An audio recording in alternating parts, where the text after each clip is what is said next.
Estamos de volta com o professor Leonel Morgado, discutindo a aplicação de ambientes imersivos e inteligência artificial na educação. Professor, a interatividade é essencial em ambientes imersivos. Em sua experiência, como a IA pode ajudar a criar interações mais significativas para os alunos nesses ambientes? É de facto essencial e há muitos estudos que mostram que sem a interação há muitas pessoas que não se sentem presentes. Ou seja, aquele ambiente tem de ser plausível pelo que nos mostra e também pela sensação de que podemos fazer algo lá. E a inteligência artificial pode, obviamente, transformar isso.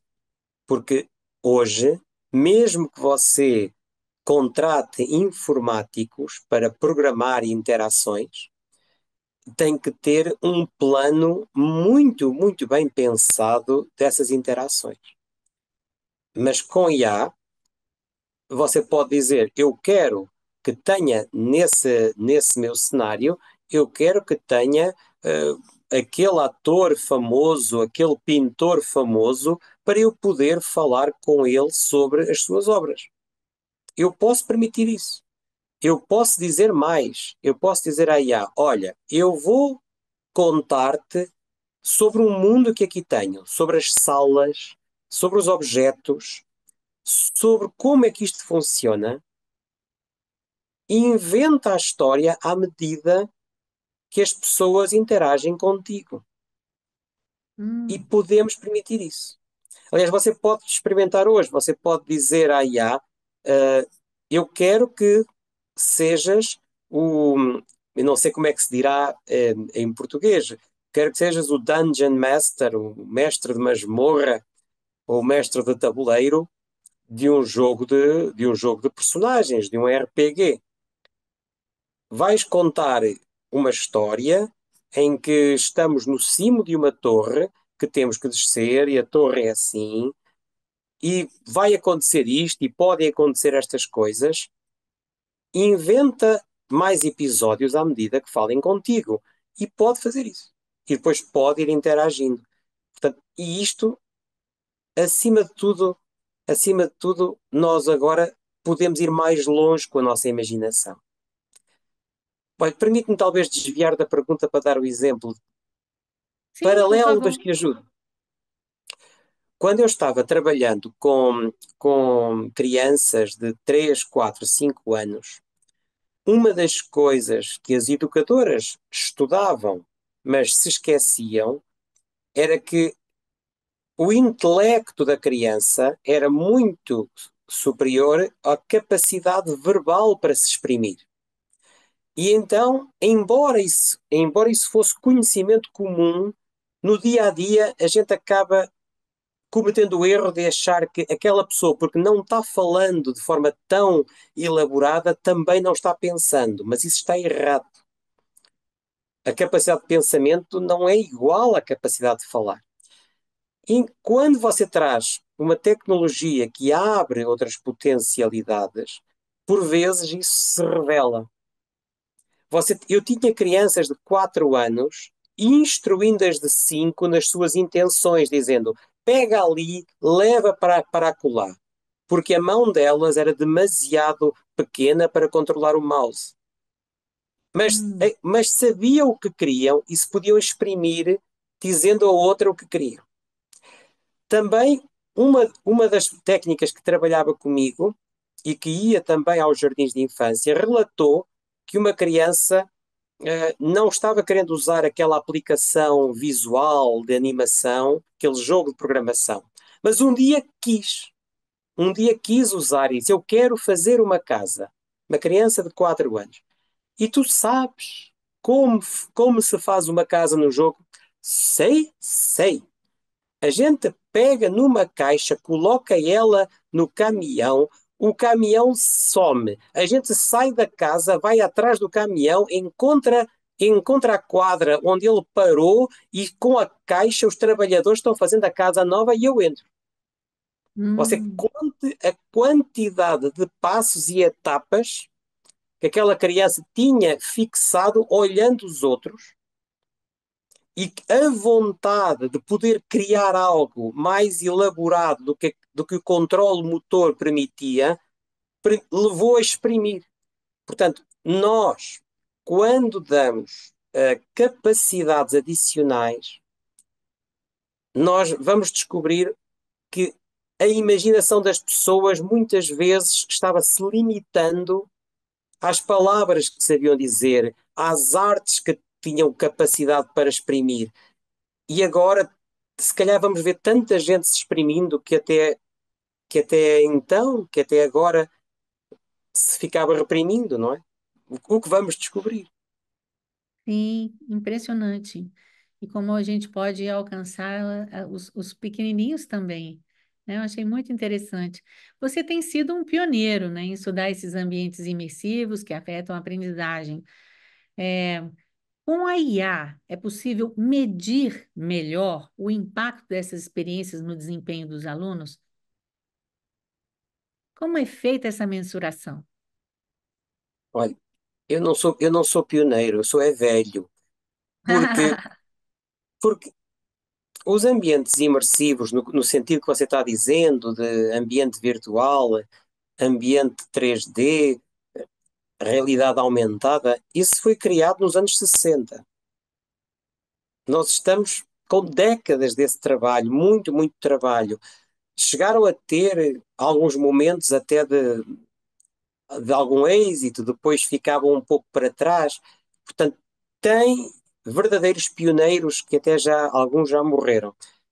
É óbvio que agora, como eu tenho mais de 50 anos, que eu vou acumulando experiência e posso partilhar um pouco, mas não sou pioneiro, sou só velho. Não sou pequeno por isso. E a segunda parte da pergunta, está a ver? Eu estou tão velho que até me esqueço. Qual era a segunda parte da pergunta? É como a gente pode mensurar essa interação que é feita nos ambientes imersivos, através do uso da inteligência artificial, ou seja, como a gente pode saber se essas interações que os alunos fazem nos ambientes imersivos são eficazes? Como é feita essa mensuração? As pessoas vão mensurar do mesmo jeito. E vão tentar encontrar. Umas vão tentar fazer perguntas quando a pessoa não está usando a IA para ver a resposta. Outras vão querer artefactos, vão querer que a pessoa mostre, construindo mostre e revele que consegue dirigir tudo o que a IA permite para algo mais complexo. Outras vão querer um diálogo nesse processo. A avaliação sempre foi difícil, mas sempre. E um problema enorme volta a ser a escala. É diferente você avaliar um indivíduo de avaliar uma turma, de avaliar uma nação. E frequentemente nós temos que desviar a avaliação daquilo que nós queremos avaliar para aquilo que é possível avaliar. Se você quiser avaliar um indivíduo, você pode ir caminhar, ter uma grande conversa e um grande diálogo em que vai concretizando e puxando e confrontando e pode explorar ideias. Também pode criar algo conjuntamente e ver como a pessoa reage às situações, que decisões toma. Mas não dá para fazer isso com 30 indivíduos. Então você tem que encontrar umas estratégias, estratagemas para dizer como eu faço. Algumas pessoas farão a técnica da pergunta fora de A, aquela pergunta isolada. Mas é um pouco artificial, não é? A pessoa que está trabalhando com a internet vai ser avaliada 100. A pessoa que está trabalhando com IA vai ser avaliada 100. Mas é um início. Muitas, e é o que eu faço, vão substituir a avaliação de um resultado pela avaliação de um processo. Mais do que Hum. dizer, me entregue uma resposta, me entregue um trabalho, vai ser, vamos desenvolver um projeto, vamos desenvolver um percurso. E nesse percurso você vai ter que chegar mais longe, graças à IA, do que poderia chegar sem ela. Vai ter que chegar a algo mais pessoal do que chegaria sem ela, em que teria que ser mais homogéneo. Então vamos acompanhar e documentar esse percurso. Eu faço dessa forma. Uma grande ideia e outros professores têm trabalhado assim também. E eu tenho certeza que o nosso público vai poder se informar mais sobre várias metodologias que têm surgido para exatamente poder avaliar melhor, de maneiras novas, né, aquilo que os alunos vão com certeza seguir produzindo com a inteligência artificial, que é uma tendência que não tem volta.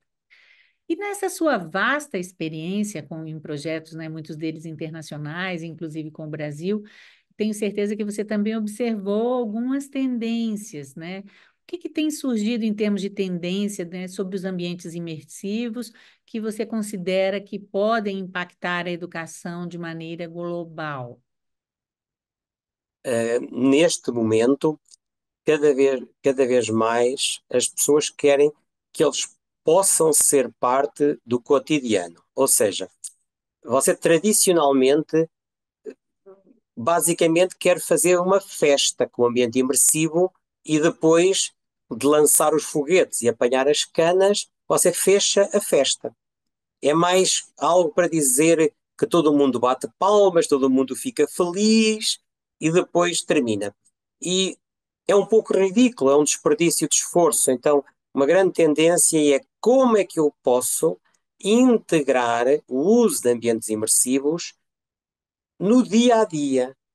Portanto, fazer uma parte regular e habitual do que eu faço no dia a dia. Isso requer recolha de informação, requer planificação e uma série de outras tarefas que dão trabalho.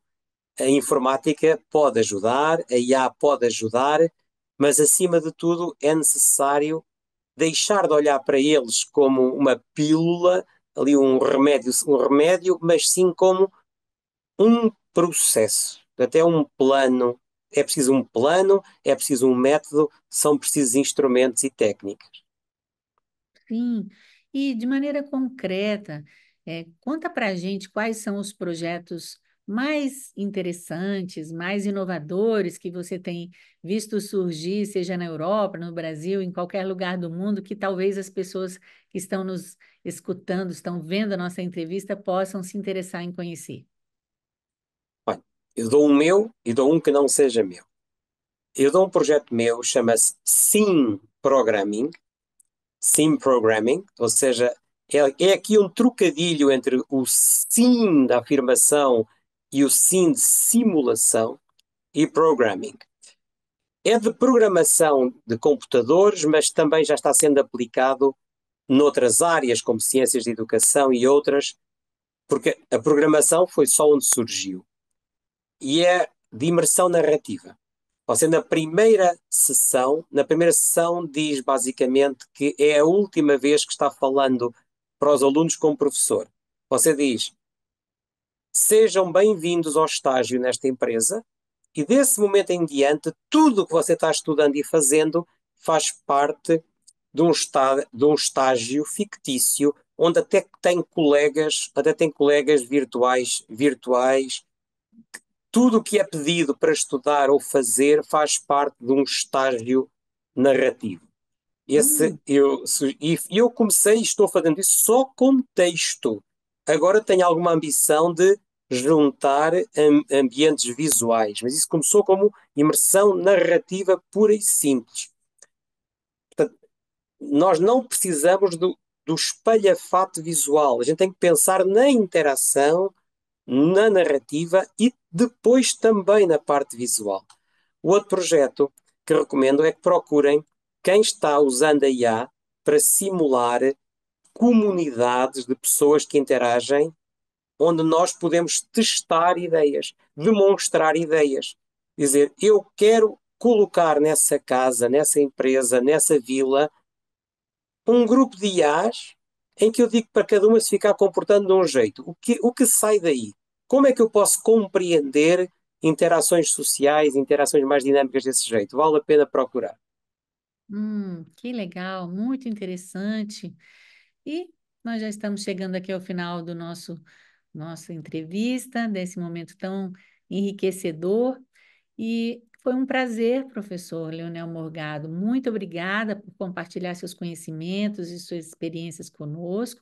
E para você que nos acompanha, não esqueça de seguir o nosso canal no YouTube, assistir ao programa também pela UNB-TV, pelo canal 15 da NET Brasília e pelo site da unbtv.unb.br. E até a próxima!